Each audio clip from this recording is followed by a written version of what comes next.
అందరికీ నమస్కారం అండి. జయగురుదత్త ఎస్వీఎస్ ఛానల్కి స్వాగతం సుస్వాగతం. చందమామ కథలను వినాలంటే ఫస్ట్ మా ఛానల్ని సబ్స్క్రైబ్ చేసుకోండి. ఈరోజు చందమామ కథల్లో డిసెంబర్ పువ్వులు అనే చక్కని చందమామ కథ నుండి విందాం. పూర్వకాలమందు రష్యా దేశపు ఒక పల్లెటూరిలో ఒక శ్రీమంతుడు ఉండేవాడు. అతనికి సోనియా అనే ఒక కూతురు ఉండేది. సోనియా తల్లి చనిపోవడం చేత తండ్రి మళ్ళీ పెళ్లి చేసుకున్నాడు. రెండో భార్యకు నటాషా అనే ఒక కూతురుంది. నటాషా పెరిగి పెద్దదవుతున్న కొద్దీ ఆమె తల్లికి సవతి కూతురు పైన అసూయ ఎక్కువ అయిపోయింది. పాపం తల్లి కూతుళ్ళు సోనియాను యమయాతనలో పెట్టసాగారు. సోనియా చక్కని చుక్క, బుద్ధిమంతురాలు, ఊరమికి పెట్టినది పేరు. సవతి తల్లి ఎన్ని తిప్పలు పెట్టినా భరించేది. దాని మీద పడిన ఇంటడి చాకరీ సంతోషంగా చేసేది. ఇదంతా తండ్రికి తెలుసు. అయినా వాళ్ళని ఏమీ అనలేకపోయేవాడు. ఏదో వంకపెట్టి తల్లి కూతుళ్ళు సోనియాను వెళ్ళగొట్టడానికి నిశ్చయించుకున్నారు. ఏదైనా అసాధ్య కార్యం ఒకటి అప్పచెప్పి, అంటే చేయలేని పని అని అర్థం, తిరిగి ఇంటి మొహం చూడకుండగా ఈ అడవుల్లోనే పడి తిరిగాడేలా ఉండేటట్టు చేద్దామనుకున్నారు. అది డిసెంబర్ నెల, గొడ్డు శీతాకాలం. రష్యా దేశంలో శీతాకాలం అంటే మన దేశంలో ఉండదు. భూమి అంతా మంచుతో కప్పబడి ఉంటుంది. మొక్క అనేది మొలవనే మొలవదు. సవతి బిడ్డ సోనియాను తల్లి చేరబిల్చి, అమ్మాయి, కొండ మీద పూచే పువ్వులు కాసని వైద్యంలోనికి కావలసి వచ్చినాయి. ఏ శ్రమలైనా పడి ఆ పువ్వులు పట్టుకురావాలి, వెళ్ళు వెంటనే అంటూ వేగిరి పెట్టింది, అంటే కంగారు పెట్టేసింది. సంతోషంతో బయలుదేరింది సోనియా. పీడ వదిలింది. ఇక అది మళ్ళీ గడప తొక్కటం కళ్ళ అని అనుకుని సంతోషించారు తల్లి కూతుళ్ళు ఇద్దరూను. పోయి అడవులెన్నో తిరిగి తిరిగి సోనియా కొన్నాళ్లకు ఒక కొండ ప్రదేశం చేరుకున్నది. అదంతా మంచుమయం. దారి తెన్నో తెలియటమే లేదు. అయితే అల్లంత ఎత్తున మినుకు మినుకుమంటూ ఒక చిన్న వెలుగు అప్పుడప్పుడు కనిపిస్తూ వచ్చింది. ఆ వెలుగు గుర్తుగా పెట్టుకుని ఆమె అదే వైపు పోసాగింది. చేరువకు పోయిన కొద్దీ ఆ వెలుగు పెద్దదిగా కనిపించింది. ఆమెకు ఆశ్చర్యం వేసింది. ఇంకా దగ్గరకు వెళ్ళింది. అది ఒక చలిమంట. దాని చుట్టూరా కొంతమంది పురుషులు కూర్చుని చలి కాసుకుంటున్నారు. అయితే సోనియా ధైర్యంగా మంట దగ్గరికి వెళ్ళి కూర్చున్న వారికి నమస్కారం చేసింది. కూర్చున్న వాళ్ళు 11 మంది. అక్కడనే పక్కన ఎత్తైన ఒక సింహాసనం మీద ఒక ముసలిరాజు తలపైన కిరీటము, చేతిలో రాజదండము ధరించి కూర్చున్నాడు. సోనియా పెట్టిన నమస్కారాన్ని ఆయనే అందుకున్నాడు. కూర్చుని ఉన్న 11 మందిలో ఒక ఆయన ఆమెను పలకరిస్తూ, అమ్మాయి, నీవెవరువు? మానవులు చొరరాని ప్రదేశానికి ఈ అపరాత్రి వేళ పనిగట్టుకుని ఎందుకు వచ్చావు అని ఆశ్చర్యంగా అడిగారు. మళ్ళీ వెంటనే, మేము మాసాలను పాలించే రాజులము. జనవరి, ఫిబ్రవరి, మార్చి, ఏప్రిల్ మొదలైనవి మా పేర్లు. ఏడాది 12 నెలల్లో ఒక్కొక్క నెలకు ఒక్కొక్క రకం అధిపతిగా ఉంటాము.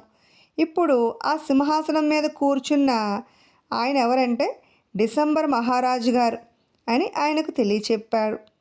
సోనియా గిరుక్కున ఆ డిసెంబర్ మహారాజు గారి వైపు తిరిగింది. ఆ మంట యొక్క కాంతికి బంగారు బొమ్మలాగా మెరిసిపోయే ఆ బాలికను చూచాడు రాజు. ఆమె ముఖం చిరునవ్వుతో ఉన్నప్పటికీ అమాయకమైన దైన్యంతో కూడి ఉన్నట్టు కనిపించింది.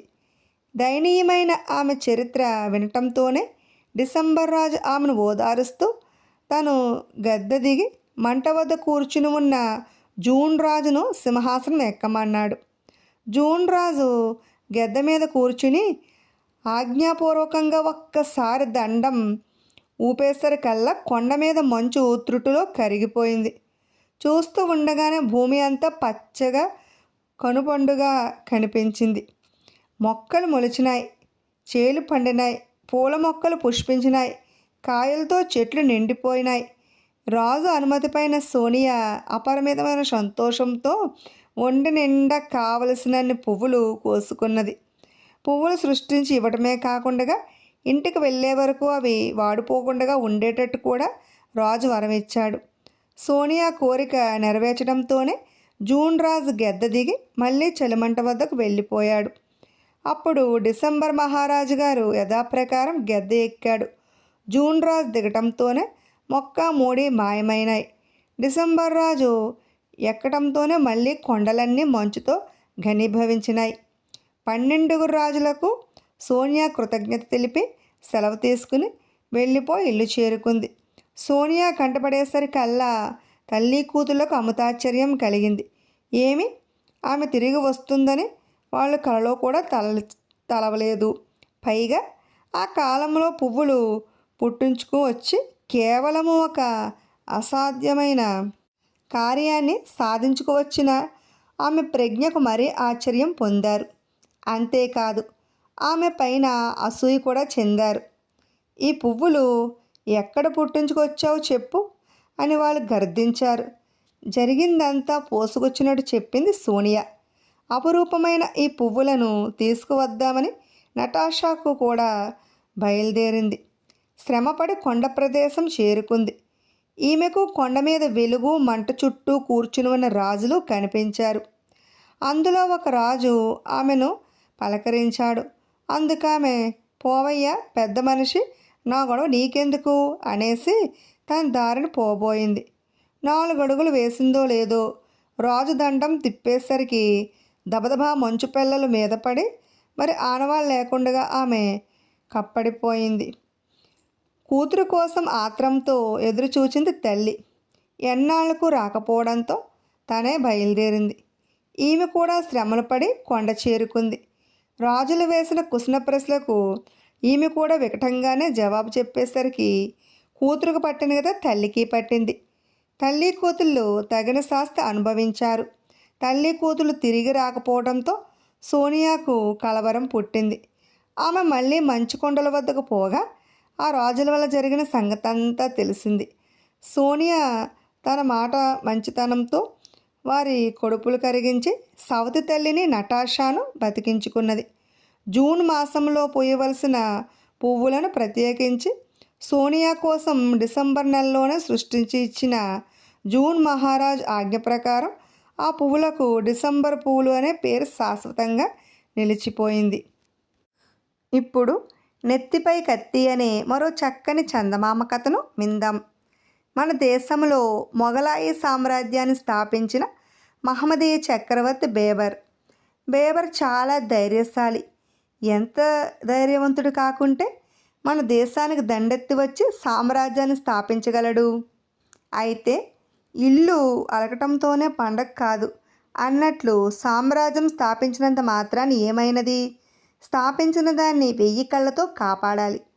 చక్రవర్తికి సామాన్యంగా మిత్రుల కంటే శత్రువులు ఎక్కువగా ఉంటారు.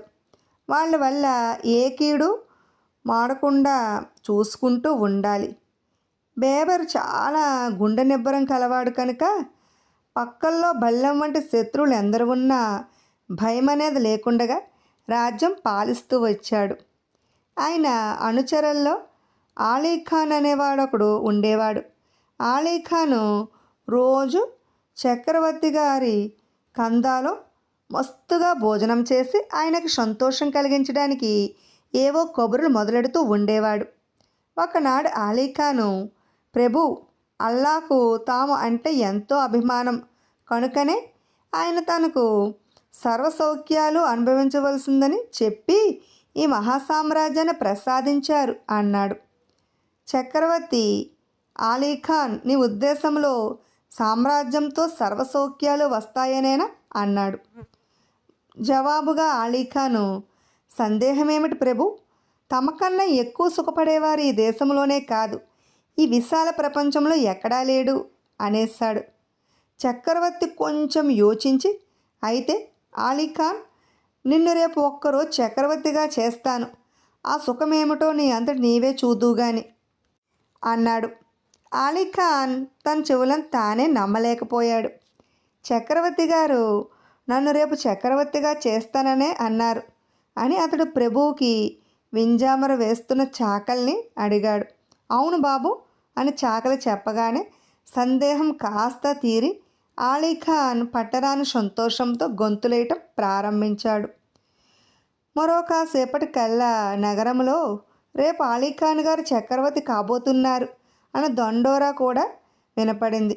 గొప్ప గొప్ప సామంతులందరినీ రమ్మని కోరుతూ ఆహ్వానాలు వెళ్ళాయి.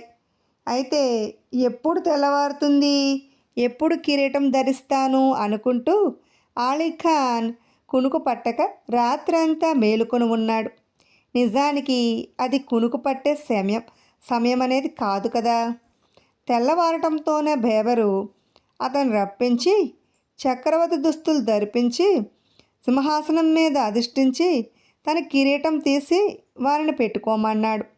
అతి వైభవమైన ఆ సందర్భంలో బ్రహ్మాండమైన విందు జరిగింది. తర్వాత సామంతులు ఒక్కొక్కరే వచ్చి ఆలీఖాన్కి వంగి సలాం చేసి బొంతులతో కూర్చోవటానికి వెళ్తుంటే అతడికి ఒళ్ళు తెలియనంత సరదాగా ఉంది. బంగారపు పళ్ళాల్లో మంచి మంచి భక్షణలన్నీ తెచ్చి మొదటి ఆలీఖాన్కి, తర్వాతనే తక్కిన వాళ్ళకి వడ్డన జరిగింది. ఆ భక్షణాల్లో అంటే ఆహార పదార్థాలు కొన్ని ఆలీఖాను అంతకు ముందెన్నడూ రుచి చూసి ఎరగడు. ముఖ్యంగా వాటిల్లో దిల్కుష్ అనే పిండి వంట తినాలని అతడికి చాలా రోజుల నుంచి మనసు. ఇప్పుడు అదును దొరికింది కదా అని చెప్పి దాన్ని పళ్ళెంలోంచి తీసి నోట్లో వేసుకోవడానికి మెడ కాస్త పైకి ఎత్తేసరికి నెత్తికి సూటిగా పైన తలతలా మెరిసే పదునైన పెద్ద కత్తి ఒకటి వేలాడుతూ కనబడింది. దాన్ని వేలాడదీస్తూ తాడుతో కాదు, సన్నని తల వెంట్రుకలతో ఏమాత్రం గాలికి కదిలినా అది తెగి మీద పడేటట్టుగానే ఉంది. దాన్ని చూడటంతోనే ఆలీఖాను గుండె జారిపోయింది. దిల్కుష్ మాటే మరిచిపోయాడు. ముచ్చెమటలు పోసి ఒళ్ళు గజగజ వనకడం మొదలుపెట్టింది. ఆ ఖడ్గం తెగి మీద పడితే ఇంకేమైనా ఉందా? గుక్కెడు ప్రాణము ఇట్టే ఎగిరిపోతుందే. బాబోయ్, నాకు ఈ సింహాసనం వద్దు, కిరీటము వద్దు, రాజరికం అంతకంటే వద్దు, నా దారిని నన్ను పోనివ్వండి అంటూ ఎలుగెత్తి సింహాసనం దిగిపోయాడు. కానీ బేబరు అతన్ని కదలనివ్వలేదు. ఆలీ, నాకు అల్లా ప్రసాదించిన ఆ సౌఖ్యం ఏమిటో రేపు ఉదయం వరకు నువ్వు అనుభవించక తప్పదు అన్నాడు బేబరు. ఆలీఖాన్ వణికిపోతూ, ప్రభు, నెత్తి మీద కత్తి పెట్టి సుఖపడటం అంటే నేను అనుభవించే సుఖమేమిటి, నా మొహం అంటూ గోల పెట్టాడు. బేబరు చిరునవ్వుతో, ఆలీఖాన్, చక్రవర్తి జీవితం ఇంతే. నీ నెత్తిపైనున్న కత్తికి మలనే చక్రవర్తులకు ప్రతిక్షణము ప్రాణాపాయమే అన్నాడు. అటైతే తమరెన్నడూ నాకు మళ్ళీ భయంతో వనకలేదే మరి అని ధైర్యం చేసి అడిగాడు ఆలీఖాన్. ప్రాణాపాయానికి భయపడటం ధీరు లక్షణం కాదు. ధీమంతుడికి తెలుసు అపాయం ఉందని. అయితే అతడు సామాన్య మానవుల్లాగా ప్రాణం పోతుందేమోననే భీతితో దిగులు పెట్టుకుని కూర్చోడు అని చెప్పాడు చక్రవర్తి. అప్పుడు, సరే ప్రభు, నా మానాన నన్ను పోనివ్వండి. ఆ వెంట్రుక ఏ క్షణంలో తగి కత్తి నా మెడ మీద పడుతుందో అని అనేక విధాల చక్రవర్తిని బ్రతిమలాడాడు ఆలీఖాన్. పడితే పడని, ఈ 24 గంటలు రాజభోగం అనేది ఏమిటో నువ్వు అనుభవించే తీరాలి అంటూ చక్రవర్తి భటుల్ని ఖాను గదికి కాపలా ఉంచి చక్కా పోయాడు. ఆలీఖాను నోరెత్తలేదు. 24 గంటలు ప్రాణాలు పిడికెట్లో పెట్టుకుని కాలం గడిపాడు. ఎదుట పెట్టిన వాటిలో ఒక్క దిల్కుష్ అయినా నోటిలోనికి పోలేదు. ఆ రసగుల్లాలు, ఆ గులాబ్ జాములు అక్కడే ఉండిపోయినాయి. అరే అల్లా, ఎంతటి శిక్ష విధించినావురా అని తనను తనే తిట్టుకుంటూ క్షణం యుగంగా గడిపాడు ఆలీఖాన్. గొడవ దాటంతోనే బ్రతుకు జీవుడా అనుకుని బయటపడ్డాడు.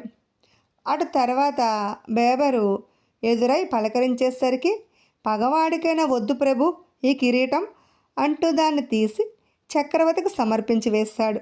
బేబరు చిరునవ్వుతో, ఖాను, తల వెంట్రుక తెగి కత్తి మీద పడుతుందని భయపడ్డావే కానీ నిజానికి అది తెగిపడనేలేదు. నీ పిరికితనమే నిన్ను అంతగా వేధించింది. చక్రవర్తికి పట్టిన అదృష్టం పట్టలేదే అని చాలామంది అసూయపడతారే కానీ ఆ పదవికి ఉండవలసిన ధైర్యం వారిలో లేదన్న సంగతి తెలుసుకోలేరు అన్నాడు. అప్పుడు అలీఖాన్, తాము సెలవిచ్చినది అక్షరాల నిజం ప్రభు, కిరీటం ధరించే అర్హత ధీమంతులకే ఉంటుంది అని అంటూ భక్తిపూర్వకంగా సలాం చేసి వెళ్ళిపోయాడు. ఇప్పుడు శరణాగతి అనే మరో చక్కని చందమామ కథను విందాం. కాశీరాజ్యానికి ప్రభువు శకుంతనుడు. శకుంతనుడు గొప్ప రామభక్తుడు. ఆయన భక్తుడైనందుకు లోకమంతా మెచ్చుకునేది. అయితే ఆ భక్తితో పాటు తనను మించిన రామభక్తుడు ఈ ప్రపంచంలో లేనేలేడనే అహంభావం కూడా అతనిలో ప్రవేశించింది. శకుంతుడిలో చెలరేగిన ఈ అహంభావాన్ని తరుణంలోనే తగిన విధంగా అణచివేస్తే గాని రాజు పనికి రాకుండా పోతాడనే ఆలోచించాడు నారదుడు. ఆలోచించి ఒక చిత్రమైన వ్యూహం పన్నాడు.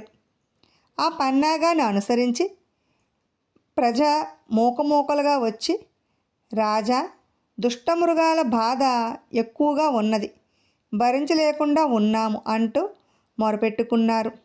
వాళ్ళ మొర ఆలకించి శకుంతనుడు ఒక రోజున అరణ్యాల్లోనికి వేటాడబోయాడు. మధ్యాహ్నం వరకు వేటాడి